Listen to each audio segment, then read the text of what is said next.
Në parkun kombëtar Divja Karavastar, një nga zonat më të mbrojtura dhe të pasura me biodiversitet në vend, flamingot elegant kanë ofruar një spektakël të vërtet për vizitorët vendas dhe të huaj. Me qafën e hollë të harkuar, këmbët e gjata dhe ngjyrën karakteristike roz, flamingot janë bërë tashmë banor të përditshëm të lagunës, duke krijuar një atmosferë magjike në brigjet e saj. Pamjet e siguruara nga kamera e televizionit Apollon tregojnë grupet e shpendëve të rrallë që shëtisin në ujërat e qeta të Karavastas, pranë ambientit turistik Phoenix, ku qytetarë të shumtë shijojnë fundjavën. Fluturimi i flamingove mbi lagunë, ngjyrat e diellit dhe reflektimi mbi ujë e kanë kthyer këtë peizazh në një atraksion gjithnjë e më të pëlqyer, veçanërisht pas shpalljes së parkut si një zonë e mbrojtur.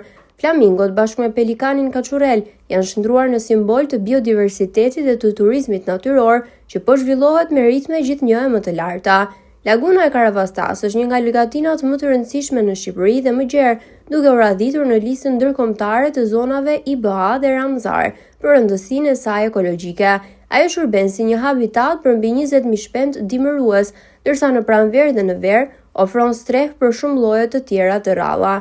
Ndalimi i gjuetisë dhe masave mbrojtëse të viteve të fundit kanë sjellë një shtim të ndjeshëm të numrit të shpendëve, sidomos të pelikanëve dhe flamingove, se cilat dikur ishin shumë të rralla.